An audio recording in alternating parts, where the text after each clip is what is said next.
Hi everybody. So I'm going to roast this size of sweet potato at 375 for about 40 minutes. I'm gonna wrap it in parchment paper. That's what I like to do. I don't use aluminum foil. And I like to keep it in something because it doesn't leach that way and make a mess of your oven. So it's a little short here on parchment paper, but it'll still work. So I'm gonna throw this in the oven for about 40 minutes. I'll check it, make sure it's fork tender, and then I'll come back and we'll proceed with the next steps to make our sweet potato flour tortillas. Hi everybody, I'm back. So my sweet potato has come out of the oven and it's very tender. I don't even need to fork test it. You can see how done it is. It's a little warm still. I like to turn off the oven and let it cool and keep it a little bit warm. So I'm gonna slowly peel back some of this skin, and then it's gonna be hot a little. So it's a fine line to having it stay warm and not too hot yet not too cool to work with.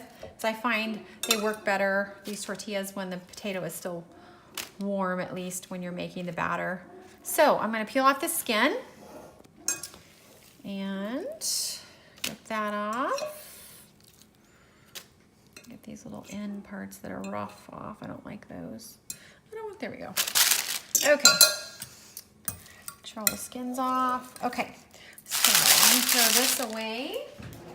I've kind of lined up everything I use, and I'll go through that as I'm getting ready to use each of those utensils. So I'm just gonna kind of pre-mash the sweet potato a little bit with this fork, and as you can see, it mashes really easily.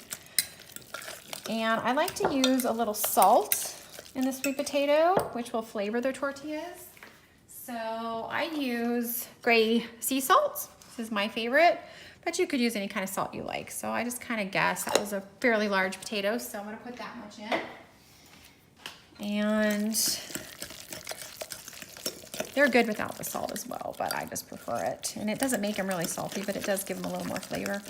And as I mentioned, I think in the Facebook post, you could add cinnamon if you could eat that. I can't, or cloves, things like that, and make them sweet actually. So this is tapioca flour. I prefer this brand. I get it at my local Whole Foods. It's organic and it's tapioca flour, the gluten-free. And then I also use the Otto's cassava flour. These are the two things that I'm gonna put in this sweet potato to make it into a dough for the sweet potato flour tortillas. And I just wanted to clarify, I know some people post them and have posted things similar that are like a sweet potato flatbread, they call it. I live in the Southwest area, and this is really more like a tortilla. Tortillas are thinner. Flatbreads typically are a little thicker, so this is definitely more like a tortilla. It is thinner, and it's pliable, and you can use it for tacos, or you could put it in the oven and crisp it up and make tostadas. You could do all kinds of things. Okay, so I don't have any measurements, so I'm just gonna kind of put stuff in, and I'll show you as the dough changes so that you can kind of see the texture that I'm looking for. So with that size sweet potato, I'm just gonna it's gonna be over a cup of the cassava flour for sure. And I usually put, I would say it's probably 2 to 1 of the cassava to the tapioca. So then I'm gonna put in some tapioca, and I'm gonna kind of stir it around and just kind of see where I end up right now.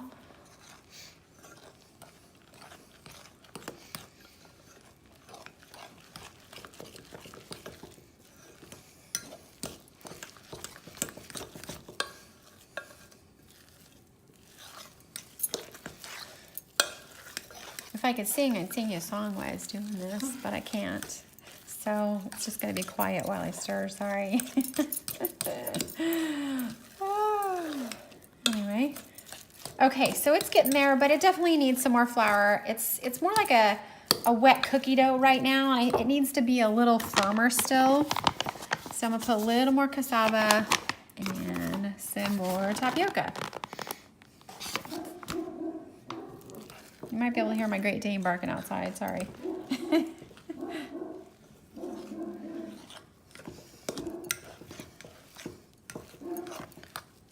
trying to think of what I could describe this texture as when I get it to where I want like it to be.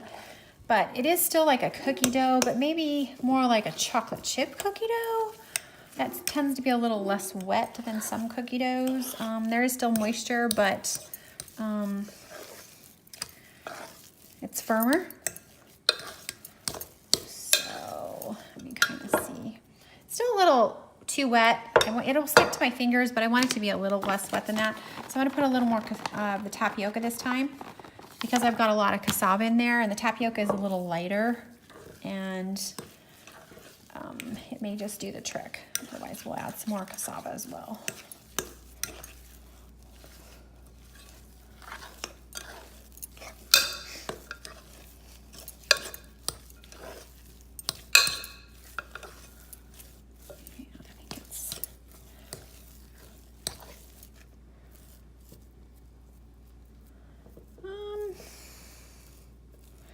It's about close. I think that's about it. So, okay, so we'll move on. I think this is gonna work. So then what I like to do is I like to use the cassava as kind of like a flour that I can kind of help unstick things with. So I have 2 pieces of wax paper here. Natural wax paper. I don't like this stuff that's dyed either. So it's just natural colored. I get Whole Foods as well. So I put a little flour on the wax paper. And then I kind of just take the ball of dough that I took and I go ahead and coat it with a little flour as well. And then I have found over all the times I've done this that this just works the best. I have never tried a tortilla press. I don't know that if it would work. It may stick in there as well. So I take a rolling pin and I kind of just start from the center and roll out. And you know, with a light touch, you don't want to smash it down really hard because you are going to peel this wax paper up. So it's kind of just a rounded, you know, shape. It doesn't have to be exact, and voila. And I mean, it's pretty thin. It's, you know, so then what I do is I peel off this first wax paper and it comes off just like that.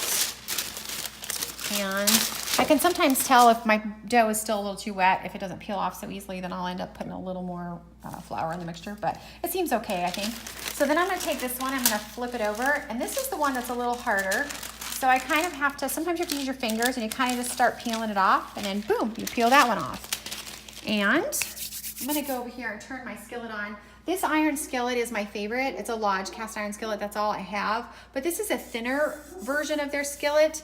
I find that it cooks my tortillas the best. I got it at Ace Hardware. I'm not sure, you know, where they're available locally to everybody else, but I would recommend a thinner cast iron skillet as opposed to my really thick version over here. I have a lot of these that are much thicker, but this one seems to cook the tortillas the best. So I go ahead and I do cook it over a gas stove. I turn it up and kind of get the skillet pretty screaming hot. It's about on a medium low, I would say, when I have it at the right temp. So I'm gonna let that heat up really high, and then I'm gonna go ahead and put some of this palm shortening by Spectrum in there and kind of coat the bottom of it, and then I'll put the tortilla in and it'll start frying. So in the meantime, I'm gonna go ahead and do a few more until that skillet gets a little hot, and I'll continue to do a few more of these so I can show you, you know, kind of again how they go. So here we go with this ball again, and I kind of just make them all similar size. So I kind of coat it again, and I just use the same wax paper over and over again. Just put it down again and do the same thing. You just kind of roll it out. And some are a little more square than round, but hey, who cares? As long as they taste good, right? And then you just peel that right off. And again, peel it off. And there we go. So I know I've got the right texture because they just peel off so easily like that. And I just make sure I use the same size of my wax paper each time so that it's kind of pre-floured a little bit in between those sheets every time. And we'll just do another after a few of these. And so I kind of just do it as an assembly line. After a while, I'll kind of get a lot of them made, and then I'll just kind of be finishing up making them as the tortillas are frying, and then I'll just be frying only after a while. So we got that one. Moving up a little stash here. And if they start sticking, don't panic, you know, just pull it down and it'll come right off. And do another. Coat that in a little bit of flour. And it is time consuming, but it's so worth it. And it does go pretty quick once you get it down. If you had a helper, even better, but I've got a helper filming me today. My daughter happens to be visiting, but I need her arms for filming me today instead of cooking. So here we go. All right, so I'm gonna go check on my skillet here real quick. It should be warm enough where I can put some oil in it and show you how this goes. So I'm just gonna put pretty good size of palm shortening in here real quick, like to coat it the first time. And as I fry each one, I'm gonna fry a couple, and I'll show you that. The first one I kind of coat a little more because the skillet's dry. And then I'll just add a little more shortening each time I throw one in. So then I take this larger spatula. I don't know what it is. It's probably like a fish spatula or something. I don't know. I don't use it for anything but this. So I coat it in the flour a little bit too, so it pulls up this these tortillas a little easier. So I'm gonna go ahead and just grab one of these like that, and then I'm gonna just drop it right in. And I don't know if you can hear it sizzle, but it starts cooking, and I kind of just watch it. So I leave this spatula over for just lifting the tortillas off my butcher block, and I use a different spatula to flip them in the pan. And they'll bubble up like an actual tortilla does when they're cooking. Where I live, we see people cooking tortillas all the time. So these are actually very similar, the way they cook.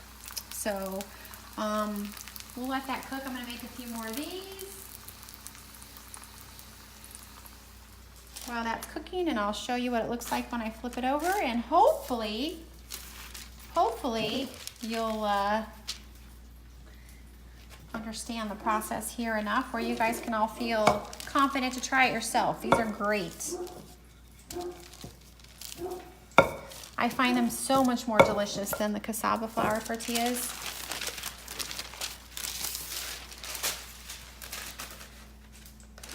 And I just kind of, you know, this paper gets funky. I just kind of bend it how I want it and pull it.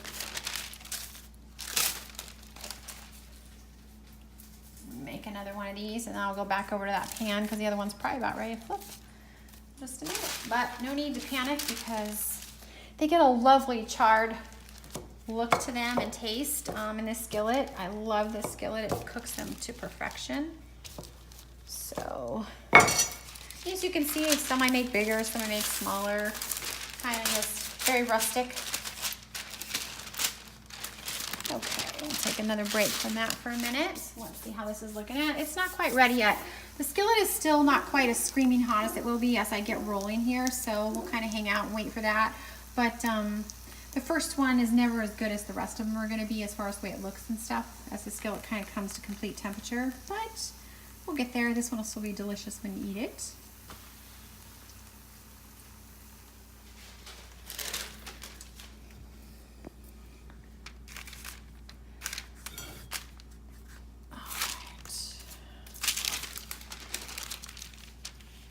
Almost flipped the wrong side. Oh, I did. Goodness, can't even keep track of my own side here. Okay.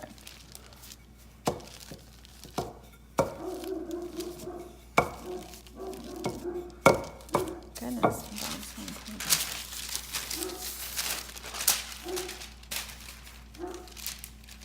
Oh, there's a good example. One just started peeling up with it, and I just used my finger, and it came right off.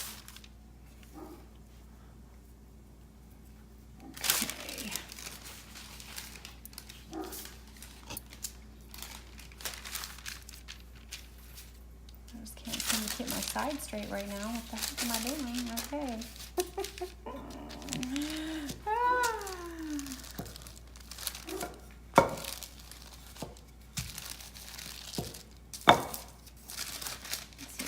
Really not hard. Super easy. Just time consuming. Okay. All right, let's go back to my skillet here. We'll get that off. So it's messy, but hey. All right, so I'm gonna flip this one. It didn't really bubble up, so we're just gonna flip it over, and you can see how beautiful it is. It's beautiful golden brown. Sometimes they even get a little more dark in there. It's perfect. This one's a little thicker. Like I said, it's the first one, so it's not quite as hot as the skillet will be here in a few minutes. I'll cook another one after this, and you'll see the difference as I add some more oil. And then we'll be done. And I'll continue cooking these. So this first one is done now. Okay, I'm taking it out. I'm gonna just pop it over here. So you can see the smoke, I hope, kind of coming off the skillet a little bit. So I'm just gonna add a smidge more oil, not a lot. And then I'm gonna go over here and grab one more tortilla. Make sure my spatula's got a little flour on it still. And let's grab this one right here, and I'm just gonna plop it in the skillet, and there it starts sizzling again. So in that, while that one's cooking again, let me show you over here this dough. I just kind of want to review this again. So I know this can be a big deal for people. The texture of this, you can see it's pretty firm, yet it's really pliable and sticks to your fingers a bit when you take a little ball of it out. So, you know, just kind of go off that kind of look. You don't want it to be too dry, and you don't want it to be too wet. It's a little tacky, but not horribly tacky.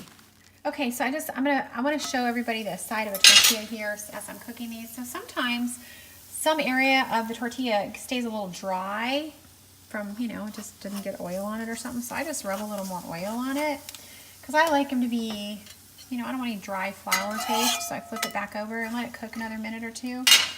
And you can also always just add more oil while it's already in there. It's going to absorb it, and they're never oily. I've never cooked these where they're oily. They sometimes look like they're going to be oily. Like over here is the first one I made that's still drying, and you can see how it looks on both sides. As it cools off on this wax paper, the oil kind of dissipates from it, and it doesn't taste oily at all. It just tastes delicious, like a delicious fresh tortilla, but sweet potato. I'm gonna flip it back over. This is the one I just added a little more oil to, and you can see now that it's much better cooked. So I'm gonna take that one off and get another one on. So this is my sheet of tortillas over here that I've posted on Facebook before, what they look like once they're all done. That's what I'm starting over there. But I'm showing you the whole process this time. So a little more oil, and I'm going to grab another tortilla, and hopefully this one will bubble up so I can show you what that looks like when they do that. But if not, I'm trying to pick a thinner one here. Maybe this one over here. Plop. There it goes.